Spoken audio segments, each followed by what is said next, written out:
লাড্ডু চিনি আনতে একা একা বাইরে বেরোলে গুন্ডারা লাড্ডুর পিছু নেয়।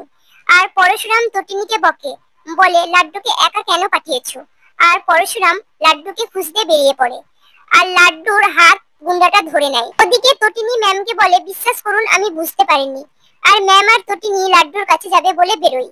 আর গুন্ডাটা যে লাড্ডুকে গাড়িতে তুলতে যাবে, সেই মুহূর্তে পরশুরাম এসে গুন্ডাটাকে মেরে মাটিতে ফেলে দেয়।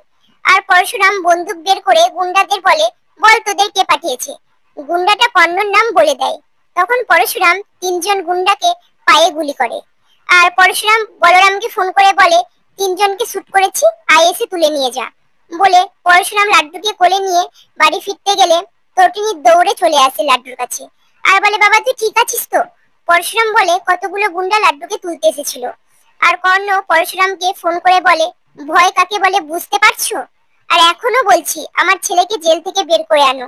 পরশুরাম বলে, কর্ণ আপনি অন্যায় করছেন। তখন ম্যাম পরশুরামের কাছ থেকে ফোনটা নিয়ে কর্ণকে বলে, আমি লহরী চ্যাটার্জি বলছি। আর বলে, আমি শিবপ্রসাদ আর তটিনীর পাশে আছি। কর্ণ লহরীকে চাকরি চলে যাবে বলে হুমকি দিলে লহরী বলে, আমি ডিগ্রি অর্জন করে চাকরি পেয়েছি, আপনার ডোনেশনে নয়, বলে ফোনটা কেটে দেয়। পরশুরাম ম্যামকে হাত জোড় করে ধন্যবাদ জানায়। আর ম্যাম লাড্ডুকে বলে, একদম ভয় পাবে না, বলে ম্যাম চলে যায়। তটিনী পরশুরামকে বলে, আমাকে ক্ষমা করে দাও, আমি বুঝতে পারিনি।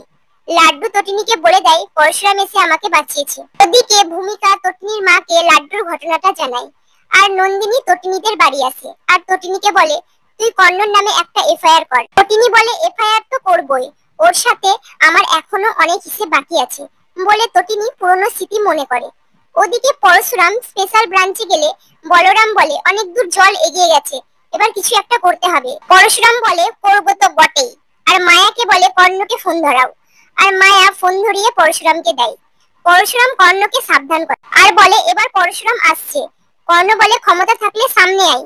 পরশুরাম বলে, যেদিন আসবো সেদিন সব শেষ হয়ে যাবে। আর বলে, ভয় দেখানোর জন্য যে গুন্ডাদের পাঠিয়েছিলে তাদের প্রত্যেককে বুলেট উপহার দিয়েছি, আর এবার কাবিরকে শুট করে দেব।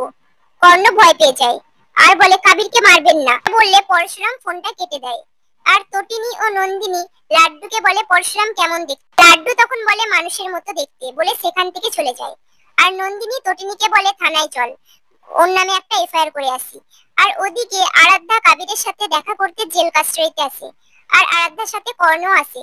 কর্ণ কাবিরকে দেখে ইমোশনাল হয়ে পড়ে। কাবির কাঁদতে থাকে। কর্ণ বলে, আমি জানি তুই ভালো নেই, আর বড্ড মিস করছি তোকে, বড্ড ভালোবাসি তোকে, বলে কর্ণ কাঁদে। কাবির কর্ণকে কাঁদতে বারণ করে। কর্ণ বলে, তুই ছাড়া আমার আর কেউ নেই, যে ছিল সে এখন আমার বিরুদ্ধে। আরাধ্যা বলে, কে। তখন কর্ণ বলে, কেউ না। আর কর্ণ ডোডোকে বলে, পরশুরাম কেমন দেখতে বলো।